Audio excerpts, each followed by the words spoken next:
మేడ్చల్ జిల్లా బోడుప్పల్కు చెందిన మహిళా సాఫ్ట్వేర్ ఇంజనీర్ విజయశాంతి రెడ్డి తన ఇద్దరు పిల్లలతో కలిసి బలవన్మరణం చేసుకున్న ఘటన తెలుగు రాష్ట్రాలలో పెను సంచలనంగా మారిన విషయం తెలిసిందే. ఈ కేసులో తాజాగా మరొక అంశం వెలుగులోకి వచ్చింది. ఆమె రీసెంట్గా ఒక ఫ్లాట్కి 35 లక్షల రూపాయల అడ్వాన్స్ కూడా చెల్లించినట్టు తెలుస్తుంది. ఈ కేసులో పోలీసులు దర్యాప్తును ఇప్పటికే ముమ్మరం చేసినప్పటికీ చిక్కుముడులు మాత్రం వీడడం లేదు. కేసులో పోలీసులు ఇప్పటివరకు దాదాపు 100 సీసీటీవీ కెమెరాలను కూడా పరిశీలించారు. ఆమె ఇంటి నుంచి రైల్వే ట్రాక్ వరకు ఏ రూట్లో వెళ్ళారు, ఆ సమయంలో ఆమెతో ఎవరైనా ఉన్నారా అన్న కోణాలలో కూడా విజువల్స్ పరిశీలించినప్పటికీ కేసును మలుపు తిప్పే బలమైనటువంటి క్లూ ఏది కూడా పోలీసులకు లభించలేదు. ఇప్పటి వరకు ఆమెకు సన్నిహితంగా ఉండే 20 మందిని పోలీసులు విచారించారు. మరోపక్క విజయారెడ్డి ల్యాప్టాప్, ఫోన్లను ఫోరెన్సిక్ పంపారు పోలీసులు. ఇదిలా ఉంటే విజయశాంతి ఆత్మహత్య కేసులో మరొక కొత్త కోణం వెలుగులోకి వచ్చింది. గత కొన్ని రోజుల క్రితం ఓ ఫ్లాట్కు 35 లక్షలు చెల్లించిన విజయశాంతి రెడ్డి ఉప్పల్ దగ్గర నారాపల్లిలో కూడా మరొక ఇల్లు కన్స్ట్రక్షన్ కూడా చేయిస్తుందట. మరి ఇంతలా ప్లాన్ చేసుకున్న ఆమె ఉన్నట్లుండి ఎందుకు బలవన్మరణం చేసుకుంది? ఇంటి నిర్మాణం కోసం ఏమైనా లోన్ తీసుకుందా? ఆ లోన్ ఒత్తిడికి ఏమైనా గురైందా? లేకుంటే ఇంకేదైనా ఆర్థిక సమస్యలు ఏమైనా వచ్చాయా అనేటువంటి కోణంలో కూడా పోలీసులు విచారిస్తున్నారు. అంటే ఒకవేళ ఆర్థిక సమస్యలు, అట్లాంటి తాత్కాలిక ఆర్థిక సమస్యలు వచ్చినా కూడా దాన్ని సార్ట్అవుట్ చేసుకునేటువంటి పరిస్థితి తనకుంది. ఆర్థికమైనటువంటి బలం ఉంది. భర్త సంపాదిస్తున్నాడు, తను సంపాదిస్తుంది, కొంతమేరకు ప్రాపర్టీస్ కూడా ఉన్నట్టుగా తెలుస్తుంది. కానీ ఈ కారణంతో ఈ యొక్క నిర్ణయం తీసుకునేటువంటి పరిస్థితి లేనట్టుగా కూడా ఇంకొక ఆలోచన కనిపిస్తుంది. ఈ నేపథ్యంలోనే ఈ కేసు వారం రోజులు గడుస్తున్నా కూడా ఇంకా ఎలాంటి క్లూస్ దొరక్కపోవడం, ఎలాంటి ఆధారాలు దొరక్కపోవడం, ఎలాంటి ఏ రకమైనటువంటి ఎవిడెన్స్ కూడా దొరకపోవడంతో అందరూ కూడా అసలు ఎందుకు బలవన్మరణం చేసుకుంది విజయశాంతి రెడ్డి అనేది అంతు చిక్కని ప్రశ్నగా మారుతుంది. ఇద్దరు పిల్లలను కూడా ఈ యొక్క బలవన్మరణాలలో పాలు పంచుకునేటువంటి విధంగా ఎందుకు తను ప్రోత్సహించింది అనేది కూడా అంతు చిక్కని ప్రశ్నగా మారింది. అందుకే దీన్ని చాలా క్షుణ్ణంగా పరిశీలిస్తున్నారు, వేగంగా దర్యాప్తు చేస్తున్నారు, అన్ని కోణాలలో కూడా చూస్తున్నారు. ఫోన్లు, ల్యాప్టాప్లు ఫోరెన్సిక్ పంపించారు. ఫోన్లో కూడా పెద్దగా ఏం ఆధారాలు దొరకనట్టుగా వినపడుతుంది.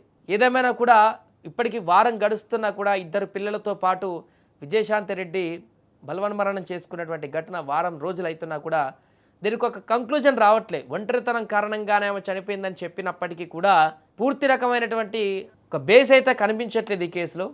నిజంగానే ఆమె ఒంటరితనంతోనే ఈ రకమైనటువంటి నిర్ణయం తీసుకుందేమో, అదే నమ్మాల్సిన పరిస్థితి ఏర్పడుతుందేమో అనేటి కాడికి ఈ యొక్క దర్యాప్తులో వస్తున్నటువంటి క్లూస్ ఏం దొరకపోవడంతో అంచనాకు వచ్చేటువంటి పరిస్థితి ఏర్పడింది.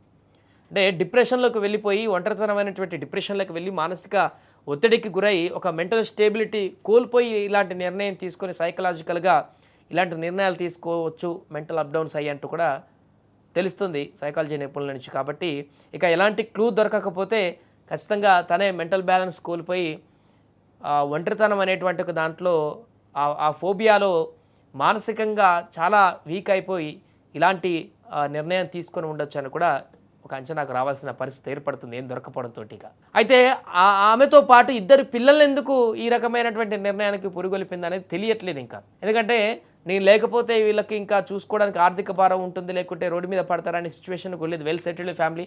తను లేకపోయినా తన తండ్రి పిల్లల్ని చూసుకునేటువంటి ఆప్షన్ ఉంది. ఇంట్లో ఆర్థికంగా బలంగానే ఉన్నారు కాబట్టి ఎవరైనా వారి బాగోగులు చూసుకోవడానికి, చిన్నపిల్లలు కూడా కాదు చదువుకుంటున్నారు కాబట్టి హాస్టల్లో ఉండి మూవ్ అయ్యి ఆ తర్వాత కొంత గ్రాడ్యుయేషన్ అయిపోయిన తర్వాత ఎవరి జాబ్లో వాళ్ళు చేసుకొని హ్యాపీగా ఉండేటువంటి పరిస్థితి కూడా ఉండేది. కానీ వారిని కూడా తనతో పాటు తీసుకువెళ్లాల్సినటువంటి పరిస్థితి ఎందుకు వచ్చింది విజయారెడ్డికి అనేది కూడా ఇంకొక పెద్ద ప్రశ్నగా మారింది. దీంతో పాటు ఒంటరితనం, లోన్లీనెస్ కారణంగా మానసిక హింసకు గురై ఈ రకమైనటువంటి నిర్ణయం తీసుకుంటే ఇద్దరు పిల్లల్ని కూడా ఎందుకు ఆ రకమైనటువంటి నిర్ణయానికే మళ్లించింది అనేదే ఇంకా పెద్ద ప్రశ్నగా మారింది. చూడాలి మరి రాబోయే రోజుల్లో దీనికి సంబంధించి ఏమైనా క్లారిటీ లభిస్తుందా అనేది చూద్దాం.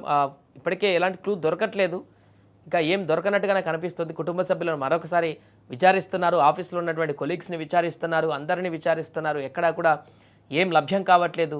లాస్ట్కి ఇంకా ఆమె ఆ ఒంటరితనమైనటువంటి ఒక మానసిక స్టేటస్ నుంచి బయటికి రాకపోవడంతో ఆ ఒత్తిడితోటే మెంటల్ స్టెబిలిటీ కోల్పోయి ఈ రకమైనటువంటి నిర్ణయం తీసుకొని ఉండవచ్చేమో అనేటువంటి పరిస్థితికి మనకి ఇంకా ఆ అంచనాకు రావాల్సిన పరిస్థితి ఏర్పడింది. ఏదేమైనా కూడా ప్రస్తుతం ఒక అప్డేట్ అయితే కనిపిస్తుంది. ఆమె ఒక ప్లాట్ కొనుక్కోవడానికి అడ్వాన్స్ ఇచ్చారు. ఇంటి నిర్మాణానికి సంబంధించిన కన్స్ట్రక్షన్ కూడా చేస్తుంది నారాపల్లిలో.